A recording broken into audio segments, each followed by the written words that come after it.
Hello, Council Bluffs Area Chamber of Commerce members. This is Drew Kamp, President and CEO of the Council Bluffs Area Chamber of Commerce, here with our May 21st legislative update. This will actually be the last legislative update of the 2021 legislative session, as the session actually adjourned late Wednesday night, which we were happy to see. And there were several things that were on our list of priorities that did make it over the finish line, as they'd had the last second blitz to close out the session and adjourn. I'll kind of go through them based on our different topical priorities going into the session, which included recovery and resiliency, talent, economic development, business climate, and infrastructure.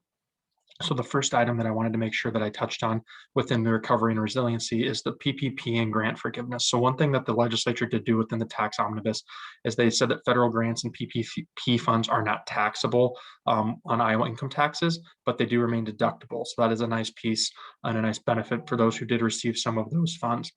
Also, they did remove the 2018 triggers for personal income tax, which will actually move the income tax rate down significantly below 7% even, and then take it from 8 or 9 brackets down to 4 brackets. So that'll do a lot of simplification. Next year, we do want to make sure that we're focusing on corporate reform. We do think that some corporate income tax reform is needed, but we were very happy to see those triggers removed and those benefits triggered in, pun intended, with the movement on that in that regard. With regards to talent or workforce development, with childcare, we did see the cliff effect addressed, and we also saw the doubling of the childcare tax credit.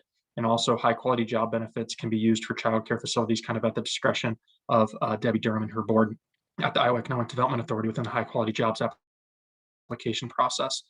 Medical residency insurance, that did pass, and that was a big help, because that is something that if you had a medical residency program within your community, say Sioux City, who does have one, that actually very likely saved about 70 jobs, which is obviously very important to an economy like Sioux City, and anyone else who would have a similar program like that throughout the state that would have had that benefit. We also saw investment in Future Ready Iowa and several other pieces that were regarded to talent. We were really happy to see that continued support of the Last Dollar Scholarship and the Employer Innovation Fund. With regards to economic development, high quality jobs did see a cut of their aggregate cap from 105 million down to 70 million, and that was really a peak earlier this week prior to their adjournment.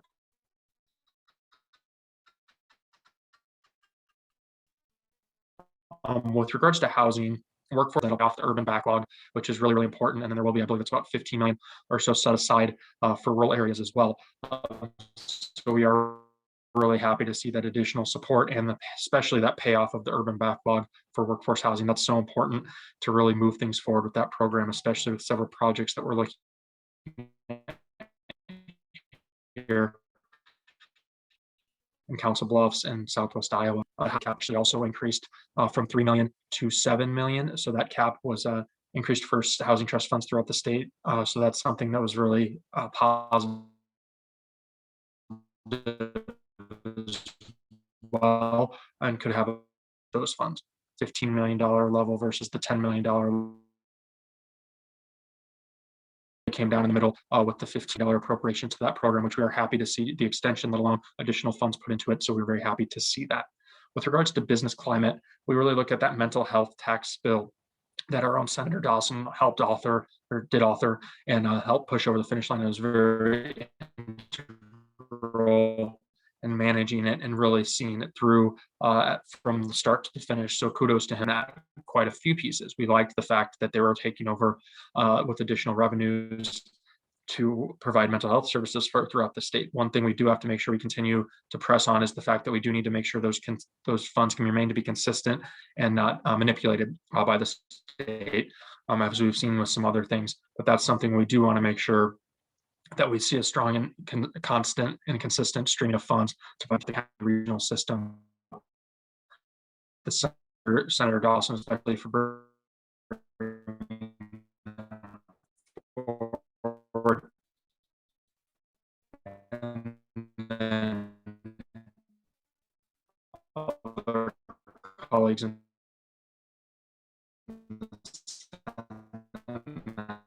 provision that were definitely of note, or the fact that the that were included within that that has an impact of about $1 million to the impact to the property tax rolls here in our community, but it did get over the first week. Another piece that was involved in that is they will repeal the inheritance tax over 3 years, which could be very much be a positive for not only farmers but others who are kind of transferring wealth in that regard. Another piece that I wanted to make sure that passed this week, hospitals and healthcare providers were very happy to see, and we were happy to see that included as well. For targeted jobs, that's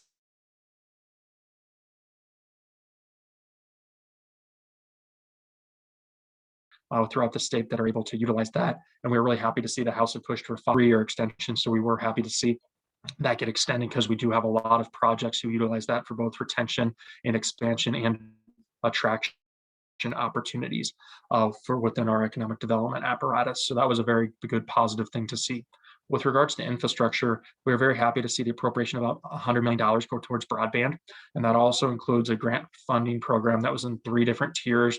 And then you can obviously get different amounts of funds based on those tiers you're in, based on speeds, and also just your overall need are really what we're looking at there for the grants that are going to be utilized with that $100 million. So we're really happy with that. It also did include a manufacturing 4.0. Debbie Durham and her staff at Iowa Economic Development Authority really pushed for that to really help move us along and move us into the next generation of innovation and manufacturing and production here in the state. So we were happy to see that included in the tax package as well. One thing with regards especially to us as a border community on the river, flood mitigation, there was also a bill that was passed before the end of session that gives counties the same ability to fund flood mitigation projects as cities. So that will always be a positive thing anytime you can have more resources put forth to those large expenditures such as that.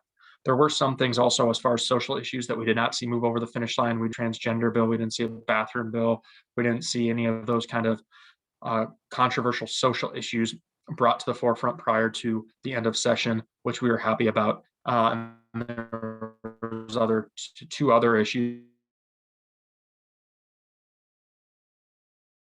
in our community adamant out against that, and we were happy to stand with Google and our other tech partners throughout the state in that regard.